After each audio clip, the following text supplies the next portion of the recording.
Entah apa yang terlintas di benak orang-orang ini. Dalam video yang beredar, terlihat sekumpulan remaja pria tengah melempar-lemparkan barang, bahkan hingga merusak sejumlah fasilitas yang berada di salah satu kamar hotel. Sambil tertawa kegirangan, sekelompok pria tersebut terlihat seperti menikmati momen saat tengah menghancurkan sejumlah barang yang ada. Bahkan salah satu orang terlihat sedang menyemprotkan alat pemadam kebakaran yang seharusnya hanya digunakan dalam keadaan darurat. Awalnya, video tersebut diketahui diunggah oleh akun TikTok bernama Sweet Corn for Dad. Dalam pengakuannya, video tersebut dibuat oleh salah satu temannya di media sosial. Ia pun mengatakan jika kejadian itu cukup sering ia lihat. Saat ditanya apa maksud dibalik hal tersebut, pelaku hanya mengatakan jika itu semua hanya demi kesenangan. Mereka pun berdalih dengan menyebut telah membayar dana sebesar 3 juta rupiah untuk menghabiskan waktu di dalam kamar hotel tersebut.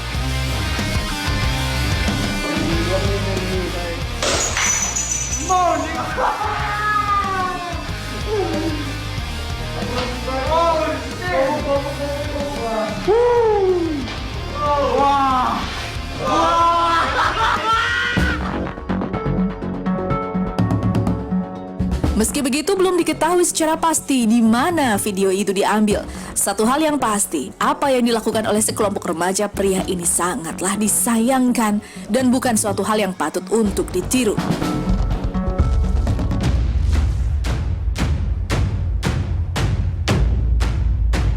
Membuat kesalahan, viral, dan meminta maaf. Siklus klasik yang terjadi bagi para pelanggar aturan di luar sana. Baru-baru ini beredar sebuah video yang menunjukkan kelakuan sekelompok remaja yang mengacak-acak fasilitas kafe saat tengah merayakan acara ulang tahun.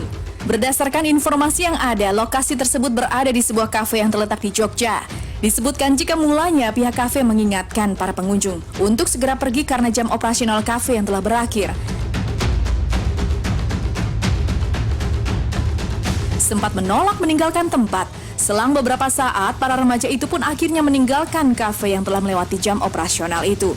Namun begitu terkejutnya para pekerja kafe saat melihat tempat yang letaknya berada di rooftop itu porak-poranda, hingga sejumlah fasilitas seperti kursi dan meja pun dibuat rusak.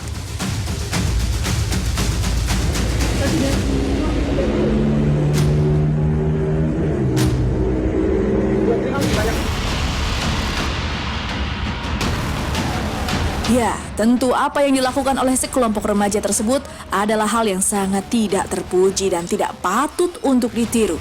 Terlepas dari status kita sebagai pelanggan, menghormati para pekerja dan pemilik tempat adalah hal yang perlu untuk dilakukan.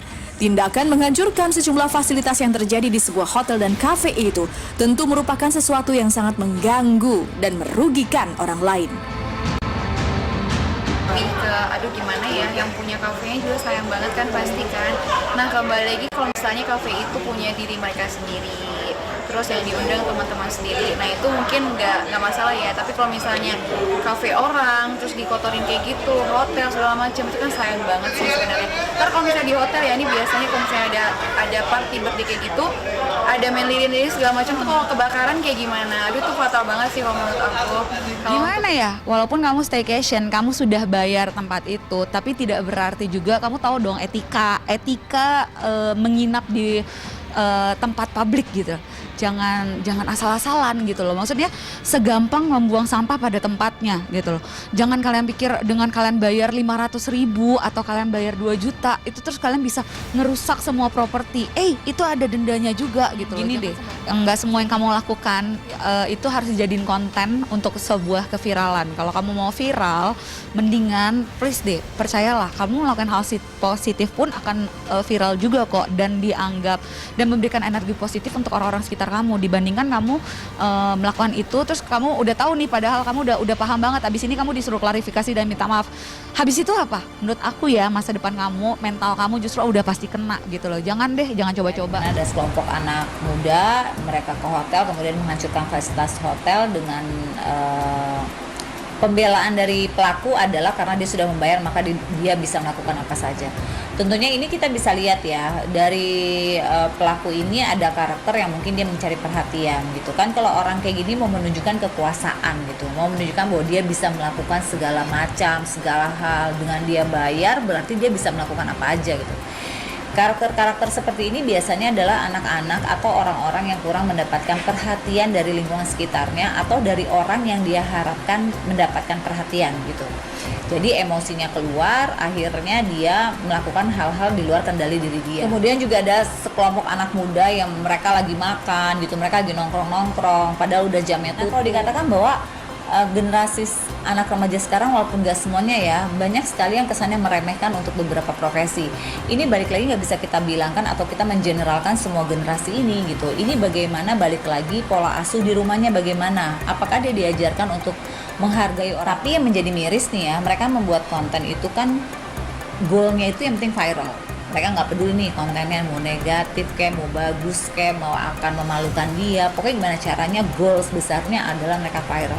Nah ini nih yang bikin mirisnya nih, mereka lupa bahwa apa yang mereka sudah buat sekarang di masa remaja ini masih akan terus terekam sampai nanti mereka besar nanti, dan ini akan muncul di kemudian hari ketika mereka mungkin ketika 10 tahun mendatang menjadi seseorang di negeri ini gitu.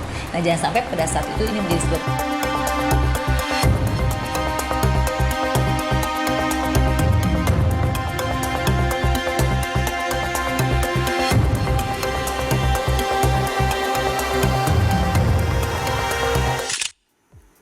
Ya pemirsa, mungkin Anda setuju dengan saya kalau pendidikan adalah jiwa Indonesia dari generasi ke generasi. Tapi kalau kita bicara etika, kayaknya kalau soal pendidikan, strata maupun jabatan tidak menentukan kalau orang itu punya etika. Intinya adalah Najwa Shihab pernah bilang, Indonesia butuh yang namanya anak muda. Tapi anak muda, tolong rebahannya dikurangi, berjuanglah sepenuhnya.